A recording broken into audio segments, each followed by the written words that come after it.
Bruno sees everything.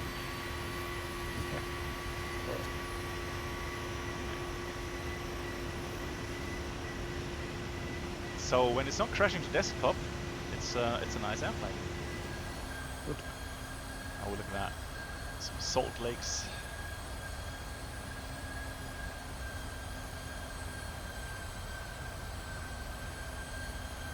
Be excited for the approach. Looking great. Wow. Yeah, but the South California scenery is nice. Can this be that we are flying directly over the Death Valley? My geography regarding US isn't the best, so Death Valley, I would have to search that. So Menindle says weather looks amazing near Palm Springs, so he's already seeing that apparently.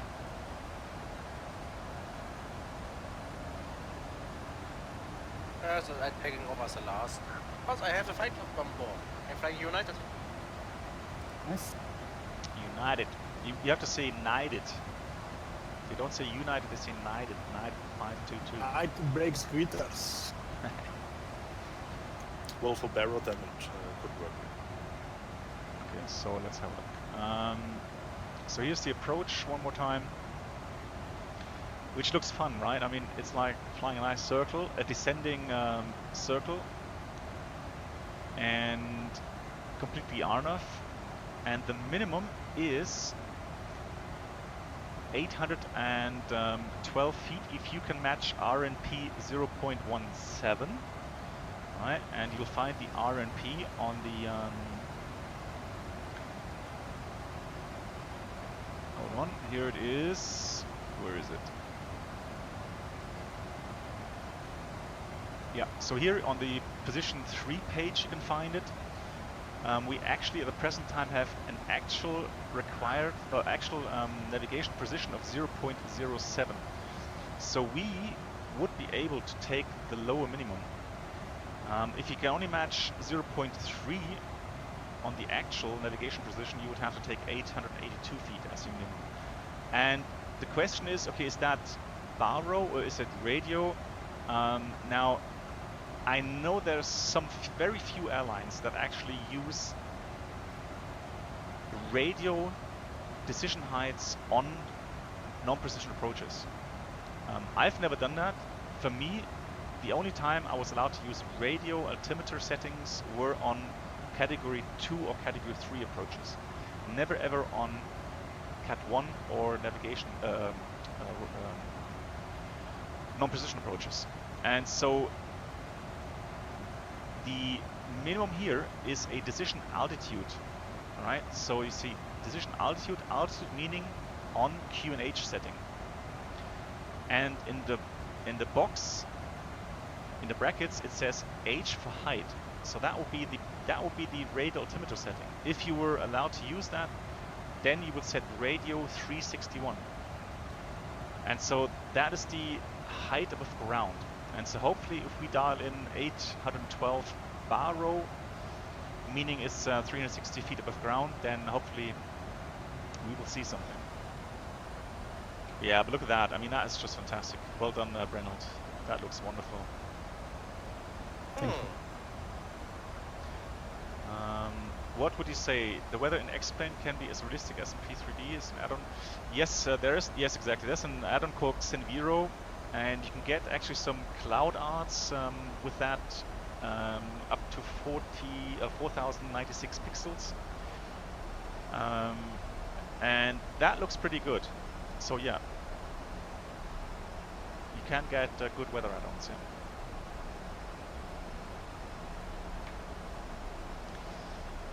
Right, so let me just check. The landing altitude is 450.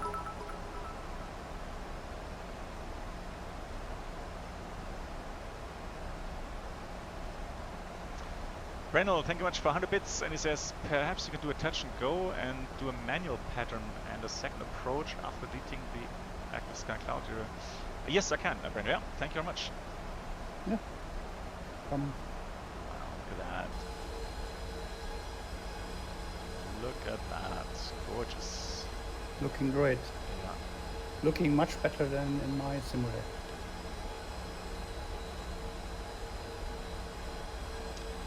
Which cloud textures am I using at the moment? I'm using obviously Active Sky Cloud Arts, and it's called Tempest.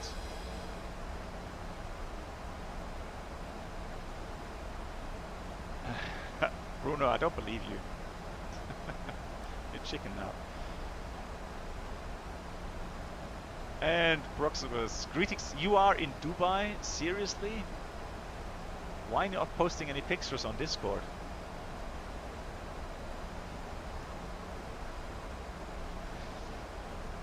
Yeah, I love that. I just love looking at that. In real life, when I always saw that, especially now with autumn coming up, you'll see more and more of this kind of weather, low-level fog. Beautiful, beautiful. Looks nice. Right, let's have a look. So the minimum we set is 812.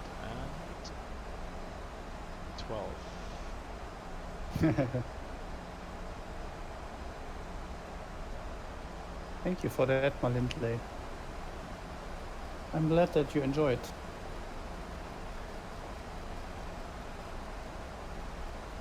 I have to say, Brent, I'm gonna have to fly this offline again with on my 4K monitor, and I might film that. That would be interesting, and show it in YouTube. Yep, and that's just amazing. Have you already uploaded 4K videos? Yes, I've uploaded I think the last tutorial on the A320 I did that in 4K. Right, so one more time, we it says descent path unachievable. That does not worry me. So 11,000 Fern, that's fine. We have still a lot of way to go, and next altitude is 10,000 feet. How many track miles do we have? We have 56 track miles, and with 12,000 feet, that's fine. Nothing to worry about.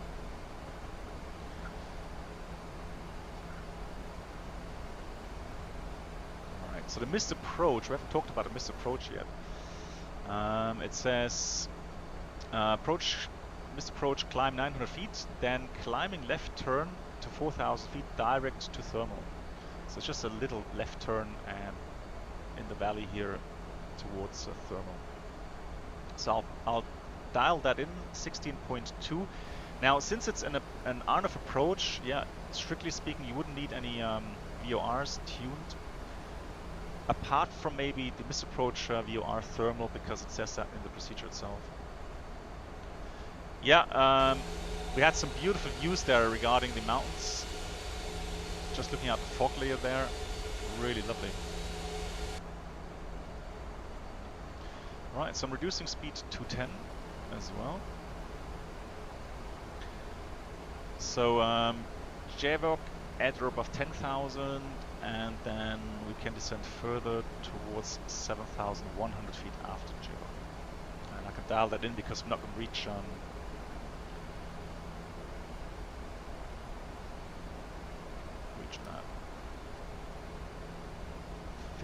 50 miles to Palm Springs. So.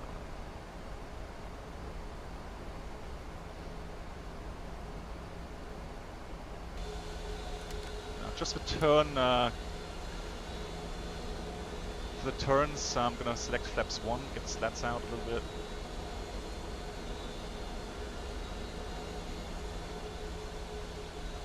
There we go.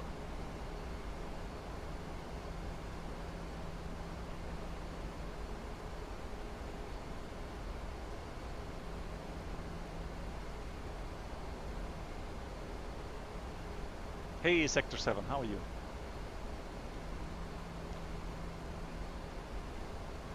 Okay, Proximus, good night. Enjoy your stay in Dubai. Great stuff. Right, landing lights are on, and we have seatbelts on.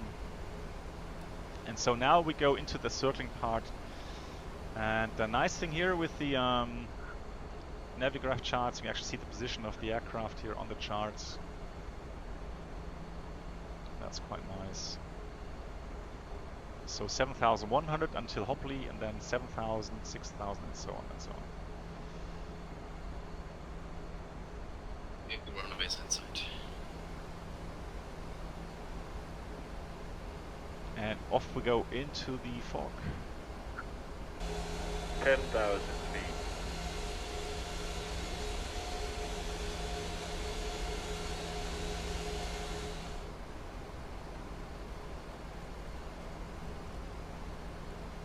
So we'll have that, have VNAV. And it should maintain that, the restriction, yeah. You are correct. RNP progress. Yes, hang on. So progress, track required, disregard. Uh-oh. Return. Alright, so in it, hang on, FMC.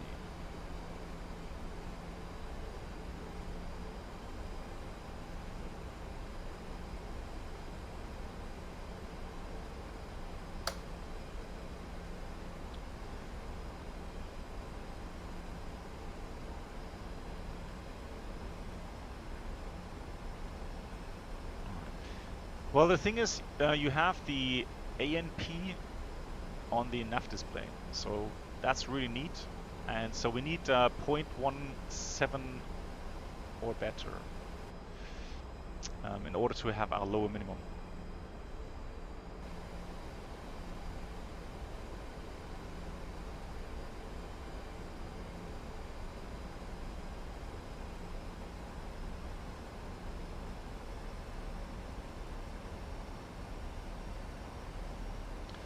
Right, so on path.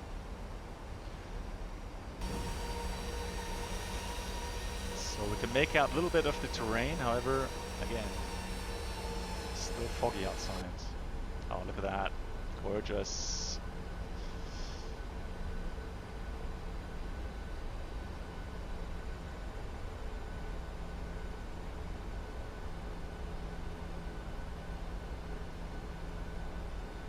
Oh, nice. You can see here circling some aircrafts around the place.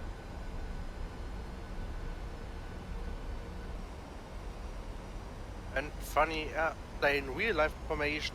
It looks like British Airways has bought for Air Berlin. But British Airways wants to buy Air Berlin. Yes, Okay. there's set offer. Okay. Yeah, it'll be interesting to see what happens over the next 2 or 3 weeks. Yes, I've flown Ikanasi, yeah, in real life with the 747, yes. It's okay, it's challenging, but it's okay. If the wind isn't you know, blowing too strong, if it's not too blustery, then it's okay. It's not too bad. There's an Airbus A310 in approach. Awesome.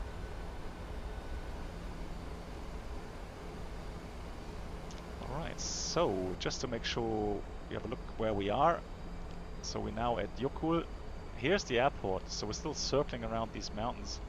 And you can see that the RNAV approach is programmed in the sense that it looks for the valley. So it doesn't go over here, over the high terrain. It actually, that's a nice thing about RNAV approaches, where you can program these fixes with coordinates and then have the airplane fly with that. Now, strange enough, the FMS here doesn't really nicely do the arc. It kind of drew a pretty straight line here towards Warthog. Not sure why it does that, but it's okay. So 6,000 and above, and yeah, the FMS or the autopilot does that really nicely regarding the minimum heights. So 6,000 or above at Warthog. It doesn't say that on the chart here, so you'd have to look here on the lower part, on the vertical profile. So there's definitely the altitude 6,000 to maintain, then Latsiv at 4,400, Feewood at 3,800, etc., etc.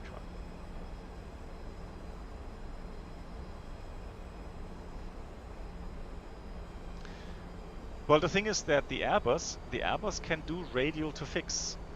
So the Airbus actually does that very nicely. Right, so let's have a look at 130. Just as a reminder for the runway heading, I'm going to dial in 130. I don't understand why many person hate Airbus. Airbus is wonderful. Yeah, I think so. But black box you could simplify them. But I think Blackbox can just answer because he is flying Boeing and Airbus.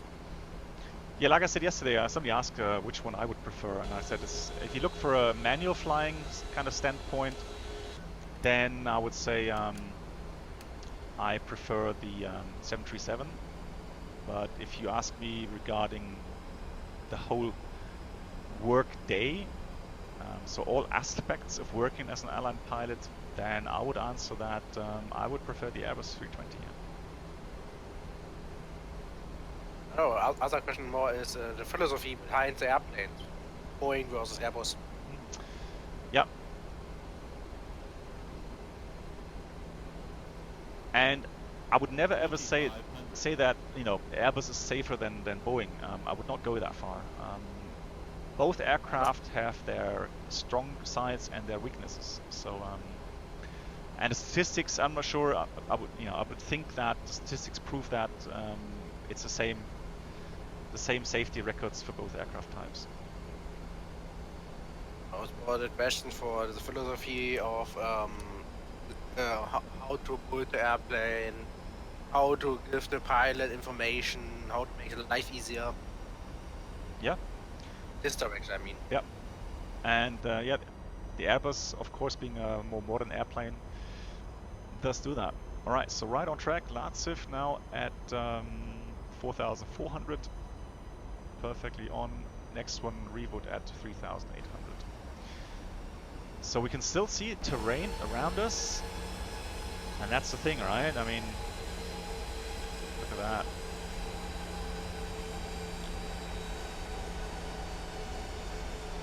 Yes, managing the VNAV descent very nicely now. And there we come into a little bit flatter terrain there.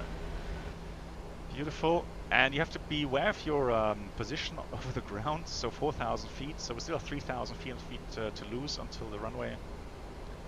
So flaps 10 is a good speed, good configuration here.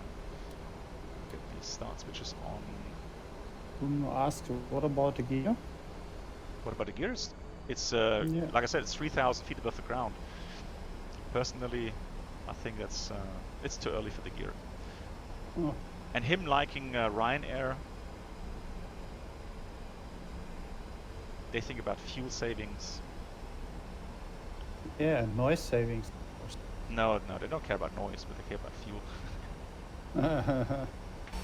But if you would live near to the airport, you would be interesting in noise abatement.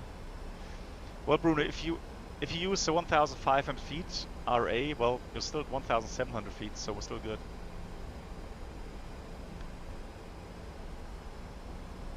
We're descending with the terrain. You can see that here. We're still descending down with the terrain. So,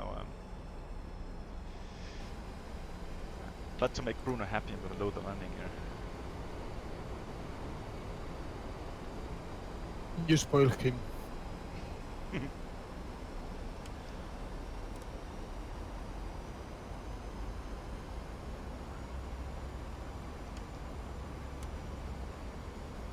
Black box, you should deactivate the auto brake. Oh yeah, because we're doing touch and go. And spoiler disarm if you Yeah. already. Yeah, that is true. And flaps going 40, and so let's have a look again. We are now coming up to that waypoint here. It's actually called Nutsi there, and Nutsi we should be at 1,700 feet. So according to the profile, everything's good. We still have actual precision of the navigation of 0.05, so everything is good. All right. What's not spoiler? All right. Speed brakes, but it doesn't matter. Don't worry about it. So the start switch is continuous. We have the gear down 3 green and the flaps 40 green light. Alright, so we configured everything, and so it's now time to look outside and we'll see, oh nice, a lot of windmills here, electric windmills. getting ready to take over manually. 812 is our minimum. 1,000. Yeah, 1000 is checked, we're stable. And so missed approach altitude was 4,000 and 4,000 exactly.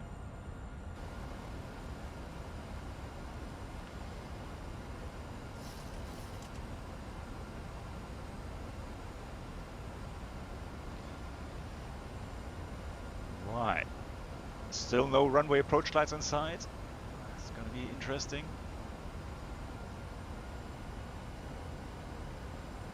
Procedures, you should have learned that by now. I'm doing much safer procedures. Right, manual thrusts. And wow, is that the airport? Oh, here it is. I can see the poppy lights now. Wow, that's brilliant, Reynolds. Kind of The like, last second. yeah, exactly. Look, 100 or 200 feet to go. Yeah, amazing. 400 plus 100. Yeah, runways inside. Yeah, that's the way to make a boring approach interesting. Minimums. Yeah. So continue.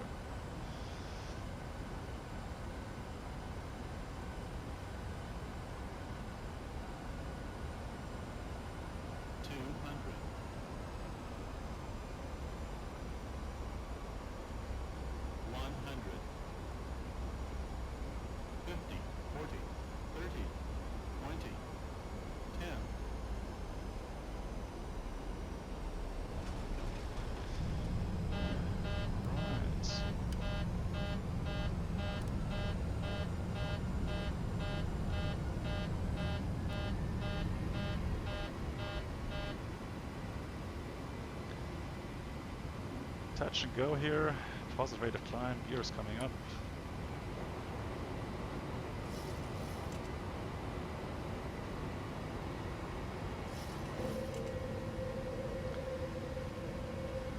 .900 feet left turn towards Throttle.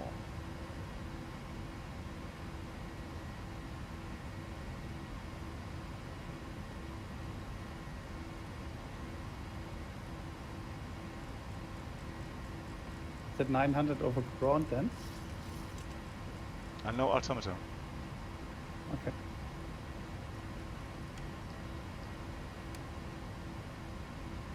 I'm not sure what the master caution is there for. Air conditioning, yeah, we'll have a look in a second.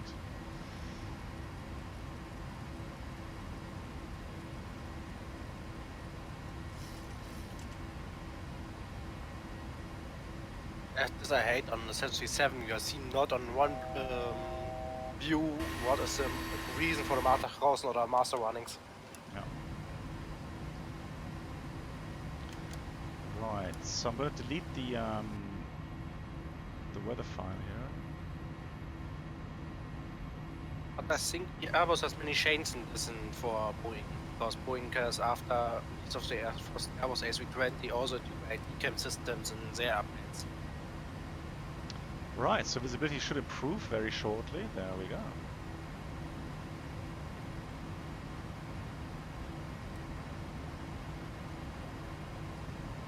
Are you now on live weather or on no weather? Let's have a look. We can switch on to live weather. I just deleted the weather file just now. Yes, okay. Let's play. Well, live weather should be nice as well. It's Orbix California and also Orbix Palm Springs scenery. Much appreciated. Amazing, guys.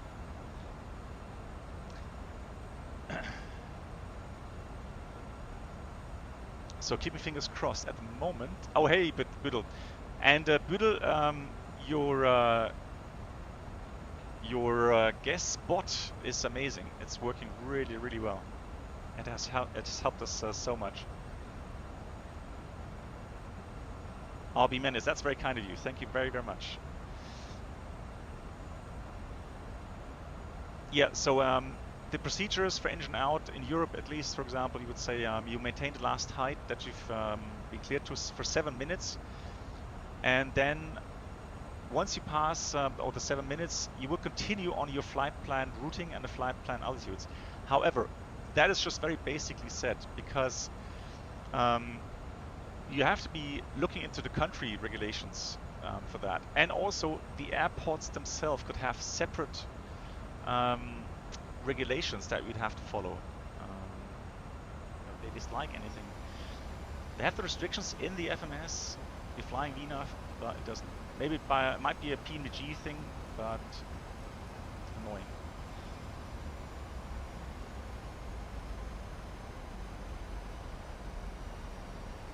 Oledana, well, at least it didn't crash desktop right now, yeah. But I wouldn't count on it actually being fixed completely.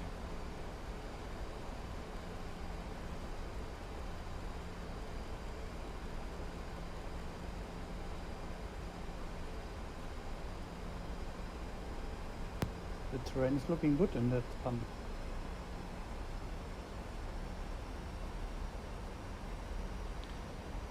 Yeah, yeah, especially now with sun setting.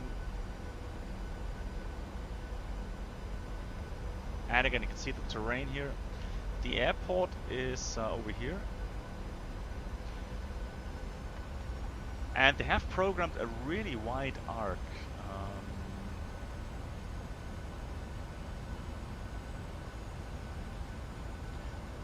But a shorter arc does really make sense because then you get conflict with these mountains again. So yeah. So the people who've developed this kind of approach, I'm sure they've thought about all the options available to them. So that's the approach they came up with. Next time when you will try this flight again, then you can take 747. Because then the arc makes more sense. So what's... I would assume that you can actually land in Palm Springs with a 747. Let's have a look. Yeah, the runway's very low. Well, it's not always just the runway that is a factor. You have to think about the whole logistics behind it, regarding high loaders, regarding the stairs, etc., etc. So. Blackbox in this kind of approaches, flight director disappearing below minimums. Is this correct? Sorry, say again. Just wait a second. We need to turn up the volume for you. Is that Kidman who asked the question? Yes, below minimums, the flight directors disappeared. Is this correct or a bug? In the Airbus, that's correct. They do disappear automatically, yeah. But if you do a go around, then they'll reappear automatically as well. Okay.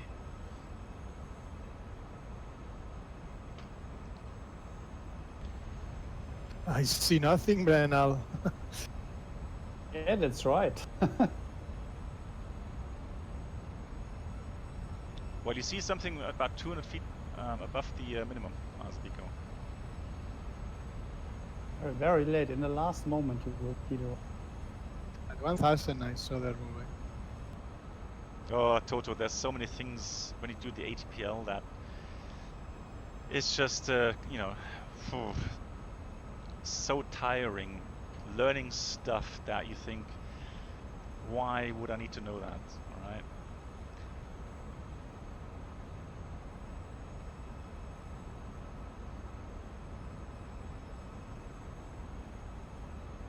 Oh, I just saw they don't always do that approach on the runway. Sometimes they do a different approach. Here you can see in the group flight channel, if you like. Okay. Yeah, well, you have to imagine that, you know, Navigraph probably doesn't have published all the approaches here. Oh, you're making happy. What about the engines? Are they really idle? Maybe 2% more or something. But that's it. That's, you know, this kind of thrust ranges, yeah, 1% more. That doesn't matter. Bruno, UQ, exactly. All right, so we'll go visual here. We have the runway inside. And the US tower and air traffic control is always happy when you say request visual.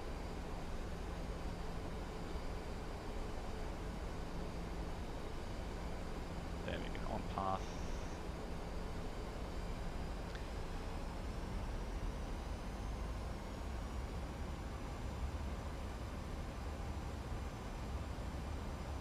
And that's just it. I mean, if you're not happy with the performance of the autopilot system, take some action.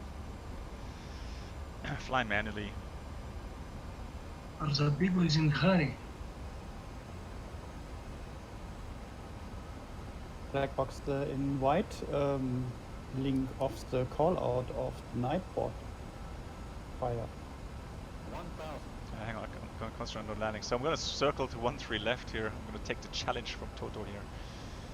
And now, one thing that you have to be really careful, especially nighttime, if you have runways which have different widths and different lengths, you'll get a optical illusion sometimes, where you think that the runway is sloping, even though there might be still, you know, exactly the same slope angle. That's really, really critical. So nighttime, flying visual approaches, careful. 500. Challenge accepted, Toto. 1,500 meters, outer brake max. Plus 100. 300. Break armed, I hope. Yep, speaker is armed, everything's done, checklist red. Minimums. Continue.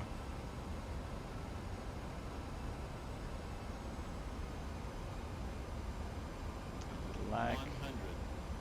So this is not a time to do smooth landings. 50. 40. 30. 20. 10. Come on. There we go. Max reverse. And let's see the max outer brake in action. I'm not touching the brakes, I'm just letting auto brake work for me. Max reverse. Yeah. No worries. Ladies and gentlemen, welcome to Oh, your nice, you destination. nailed it. You will be pleased to know we've arrived ahead of our schedule. That's the thing in real life, when you The cabin have a crew short will shortly runway, be leaving their seats you to don't perform care about safety-related making duties. smooth landings. However, we do It's ask about that you safe remain landings seated in the with your touchdown seatbelts zone. fastened until the signs have been switched off. and that you have to learn as Portable well. electronic devices for messaging calls What or was the internet landing access rate? may now be used. I'm not sure if it's recorded because I've Please touched down make before, sure so you take all of your personal belongings with you, checking in the seat pockets, underneath the seats and in the overhead lockers. just check Do SIM take store. care when opening the overhead lockers in case anything should fall through. Hold on. Might as well get everybody here. That's great, that's fantastic. Thank you much guys for flying on the group flight here.